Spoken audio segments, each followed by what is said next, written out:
Friends, આજે આપણે બનાવીશું આમ પન્ના, જેની એકદમ ઇઝી સહેલી રીત હું તમને બતાવવાની છું, જે તમારું દિમાગ બી શાંત કરશે, અમદાવાદના તડકામાંથી તમને રાહત બી આપશે અને એની અંદર મેં જે વસ્તુ નાખેલી છે એ બી એકદમ ટેમ્પટિંગ ટેસ્ટી છે, જેને તમે પીતા જ એક કરતો પંચ લાગશે. ઓકે, તો ચલો રેસીપી શરૂ કરીએ.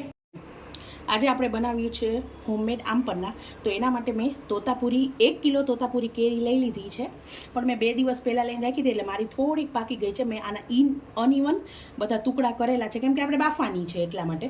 મેં 1 કિલો કેરી છોલીને કાપીને લઈ લીધી છે. 1 વાટકી પાણી લીધું છે, કારણ કે આપણે બાફવાનું છે એટલા માટે. હવે આપણે આના મસાલા જોઈ લઈએ. તો મેં ગળાશ માટે થોડી ખાંડ લીધી છે, 1 વાટકો લીધી છે, પણ તમને સ્વાદ અનુસાર નાખવી હોય તો તમે જેટલું ગળ્યું ખાતા હોય એટલું લઈ લેજો. પછી મેં લીધું છે મીઠું, સ્વાદ પ્રમાણે નાખશું. પછી મેં લીધું છે આમચૂર પાવડર, એટલે તોતાપુરી બહુ ખાટી નહીં આવતી, એટલે આપણે થોડીક ખટાશ કરવા માટે, ખાટું મીઠું બનાવવા માટે થઈને આપણે આમચૂર નાખશું. બરાબર. મેં 1.5 ચમચી શેકેલે જીરોનો પાવડર લીધો છે, જેનાથી આપણો પન્નાનો સ્વાદ સારો એવો લાગે. પછી મેં લીધું છે ચાટ મસાલો.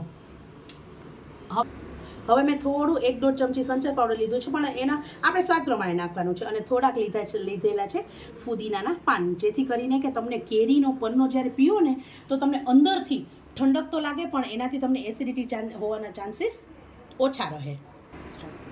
મેં કુકર લઈ લીધું છે. હવે આપણે રેસીપી પન્નાની શરૂ કરીએ. તો આપણે સૌથી પહેલાં એડ કરશું આપણી કેરી.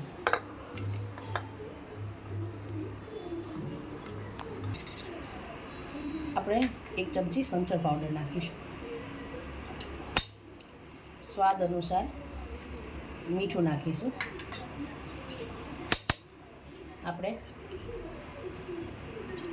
1 ચમચી જેટલો ચાટ મસાલો નાખીશું, અને જીરું પાવડર મેં જેટલું બતાવેલું હતું એ બધો આપણે આમાં નાખી દઈશું.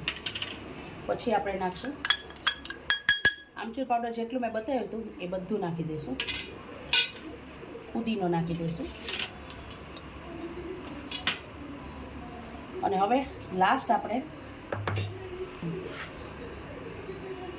1 2 3 4 5 6 ચમચી ખાંડ નાખી દઈશું. હવે આપણે જે પાણી લીધું હતું એટલું પાણી લઈ, મેં વાટકી 1 પાણી લીધું, તમે જોઈ શકો છો આટલું પાણી બચ્યું છે. એટલું બધું નાખવાનું નથી, કેમ કે આપણી કેરી પાણી છોડશે. હવે આપણે આને બધું બરાબર મિક્સ કરી લેશું. જો મિક્સ કરી લીધું છે, હવે આપણે આપણા કુકરનું ઢાંકણ ઢાંકી અને આને ગેસ ઉપર, સ્ટાર્ટિંગમાં ગેસ ફાસ્ટ જ રાખવો. તો તમે જોઈ રહ્યા છો કે આપણો આમ પન્નો બફાઈને તૈયાર છે. હવે આપણે એને થોડુંક સ્ટ્રેનરમાં ગાળી લેશું, પલ્પ આખો ગાળીને તૈયાર કરશું.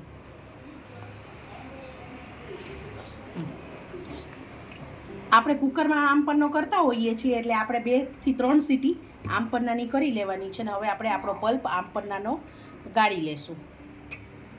નીચે ચાલ લાઈન પર તો એક બનર છે ને, આવી રીતના સ્ટ્રેનરમાં બધો પલ્પ ગાળી લેવાનો છે. જો આપણો પલ્પ આવી રીતે થવો જોઈએ. તો આપણો આમ પન્નો તૈયાર છે, અને મેં કાચની એક જારમાં પ્રિઝર્વ કરવા માટે ભરીને મૂકી દીધો છે.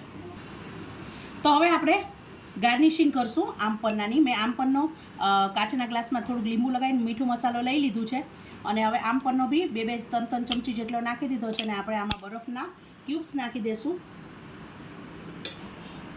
તો તૈયાર છે આપણો આમ પન્નો. તમે આવી રીતે સર્વ કરી શકો છો. Thank you. જો તમને મારા આમ પન્નાની રેસીપી સારી લાગે તો તમે મને શેર, લાઈક, કમેન્ટ અને સબસ્ક્રાઈબ કરવા તમારી વિનંતી. Thank you.